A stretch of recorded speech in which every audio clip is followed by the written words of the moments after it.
membaca, cuma aplikasinya biasanya untuk membaca ini sedikit kita mungkin agak males atau barangkali suka kelupaan. Ya, untuk ayat kursi ini keutamaannya itu dibaca yang pertama itu dibaca sesudah sholat wajib. Ya, sholat wajib yang 5 waktu itu biasakan setelah kita selesai sholat, ya sebelum kita membaca doa, biasakan untuk membaca ayat kursi. Ya, di situ dijelaskan dalam hadis Nabi. Bismillahirrahmanirrahim. Man qara'a ayatal kursi fi duburi kulli salatin maktubatin lam yamna'hu min dukhulil jannah illa ayyamut. Siapa yang membaca ayat kursi setiap selesai sholat, itu tidak ada baginya yang menghalanginya kecuali masuk surga kecuali kematian. Ini hadis sahih diriwayatkan oleh An-Nasai dalam kitab Al-Kubra. Jadi usahakan selain kita membaca zikir yang subhanallah walhamdulillah Allahu Akbar ya sebanyak 33 kali ditambah dengan tahlil la ilaha illallah untuk menggenapkan sebanyak 1 kali, usahakan dulu untuk membaca ayat kursi ya, hanya 1 kali saja ya. Kalau misalnya ada mungkin yang di kantornya waktu untuk sholat itu hanya sedikit atau sebentar saja, ya silakan dibaca saja ayat kursinya. Untuk zikir-zikir yang lain bisa dibaca sambil jalan atau sambil di atas kendaraan. Jadi jangan sampai ayat kursi itu kita lewatkan ya, karena sayang. Dan ini sepele tapi insya Allah manfaatnya atau keutamaannya itu sangat besar. Ya, itu yang pertama dibaca sesudah sholat 5 waktu. Kemudian yang kedua, ya baca ayat kursi itu sebelum kita tidur. Ya, ini saya juga udah sering banget nih Ustaz Soleh ngupas ini di taklim atau mungkin juga kayaknya pernah di pengajian kita arisan keluarga ya. Cuma mungkin kita untuk menerapkan ini sedikit agak berat ya. Saya sendiri merasa untuk kalau mau tidur ini sering ketinggalan baca ayat kursinya, padahal manfaatnya ayat kursi ini sebelum tidur itu sangat besar sekali ya. Dijelaskan ya di dalam satu cerita itu dari Abu Hurairah yang bercerita kepada Nabi bahwa dia itu didatangi oleh seseorang ya, di mana orang itu memerintahkan untuk mengamalkan atau membaca ayat kursi sebelum tidur ya. Karena dinyatakan bahwa apabila kita membaca ayat kursi itu sebelum tidur, maka Allah senantiasa menjaga dan setan pun insya Allah tidak akan mendekati sampai pagi hari ya. Ketika Abu Hurairah itu bercerita di situ kepada Nabi, kemudian Nabi di situ juga sempat menyatakan bahwa saat itu sebenarnya orang yang bercerita kepada kamu itu adalah seorang pendusta ya. Tapi ceritanya saat itu adalah benar ya. Dan ketika Abu Hurairah ditanyakan oleh Nabi bahwa dia tahukah gitu ya, tahukah kamu siapa yang berbicara kepadamu itu? Ya, Nabi berkata bahwa yang berbicara itu adalah syaitan. Jadi selama 3 hari berturut-turut ya Abu Hurairah itu diajak bicara oleh setan untuk mengamalkan ayat kursi ya. Jadi begitu dahsyatnya keutamaan dari ayat kursi sampai setan sudah memberikan kalau bahasa kita apa ya, apa namanya, jimat sudah memberikan jimatnya kepada kita bahwa inilah penangkal ya dari segala setan ya. Jadi Mari sama-sama kita amalkan ayat kursi ini. Kemudian yang ketiga, keutamaan ayat kursi itu dibaca ketika pada pagi hari dan petang hari atau sore hari. Ya, iza qara'atha ghudwatan ujirat minna hatta tumsiya wa idza qara'atha hina tumsi ujirat minna hatta tusbiha. Siapa yang membaca ayat kursi ketika pagi hari, maka ia akan dilindungi oleh Allah Subhanahu wa taala dari gangguan sampai sore hari.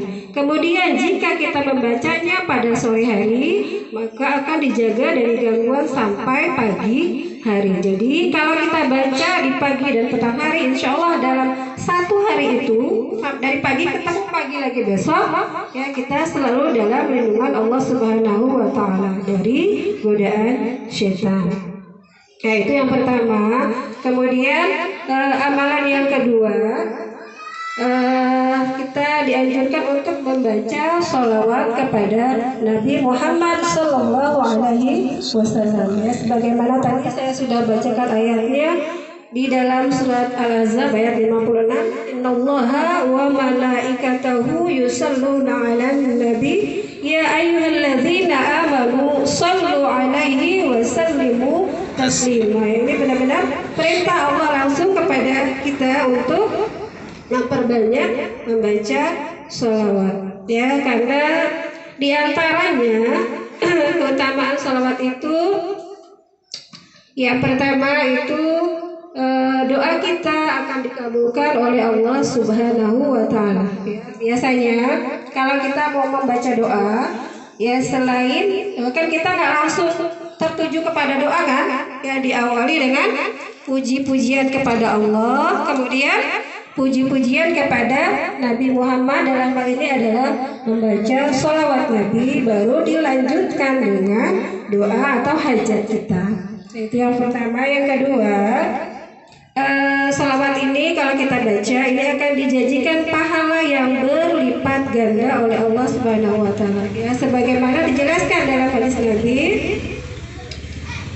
man shalla alayya sholatan sallallahu alaihi biha asyra. Ya, barang siapa yang bersalawat kepadaku sebanyak 1 kali, maka Allah akan berselawat untuknya sebanyak 10 kali. Jadi 1 kali kita membaca selawat, maka dibalas pahalanya sebanyak 10 kali. Ya, usahakan membacanya dalam 1 hari itu sebanyak, ya minimal baca 100 kali. Ya, gak usah panjang-panjang, kita baca cukup Allahumma sholli ala sayyidina Muhammad wa ala alihi sayyidina Muhammad. Kalau mau dipanjangin lagi boleh, silakan. Ya, itu paling tidak minimal kita baca sependek-pendeknya segitu. Ya, jangan tidak sama sekali. Ya, itu hal yang sepele. Coba selama 1 hari kira-kira kita ya lebih banyak ngapain aja nih? Megang handphone, main handphone, itu mungkin bisa berjam-jam. Ya Nay ya? Ya. Berjam-jam main handphone, buka WA, buka Facebook, buka apa lagi? Ya, tapi ya membaca amalan-amalan yang memang dianjurkan dan kita tahu keutamaannya itu sangat berat rasanya, terutama membaca sholawat Nabi. Ya, terutama juga di hari Jumat itu sangat besar pahalanya. Ya, silakan keutamaannya nanti bisa di event berikutnya mungkin keutamaan salawat terutama di hari Jumat. Ya, usahain ya minimal 1 kali. Ya, kalau maksimal sebanyak-banyaknya. Kalau nggak sempat, misalnya nggak sempat sama sekali, bacalah 1 kali. Ya, sayang kalau salawat itu sampai kita tinggalkan, apalagi memang sudah dijanjikan begitu besar pahalanya. Ya, kemudian satu lagi amalan yang kalau bisa tetap kita jangan tinggalkan, yaitu menjaga sedekah subuh atau sedekah jariyah di waktu subuh. Ya, untuk yang ini mungkin kalau kita nyari orang miskin atau orang-orang yang tidak mampu di waktu subuh mungkin susah gitu ya. Tapi kita coba dengan menyimpan uang kita itu ditaruhlah di buku atau di amplop gitu ya biasanya. Ya, kita boleh taruh per hari, boleh 2.000, ada 2.000, ada 5.000, ada 10.000 juga silakan. Syukur kalau bisa pakai duit yang warnanya biru atau merah. Ya, kalau 2.000 kan kecil banget tuh. Ya, yang pasti semakin besar kita memberikan jariah, insya Allah akan semakin besar pahala kita dan hajat kita insya Allah akan lebih terkabul. Ya.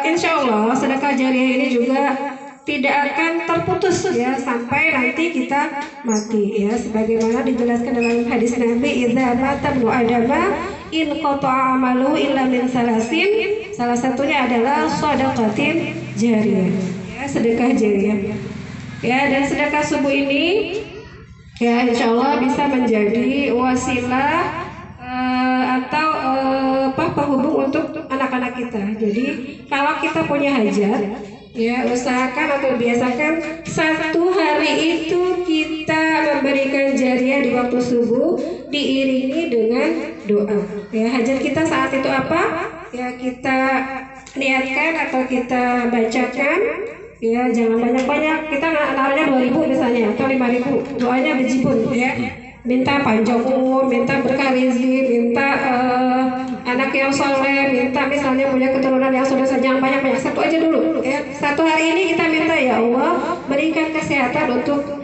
misalnya orang tua saya, cukup itu. Besok lagi kita taruh lagi 5.000 lagi, niatin lagi buat siapa, ya Allah saya minta atau saya niatkan jariah saya ini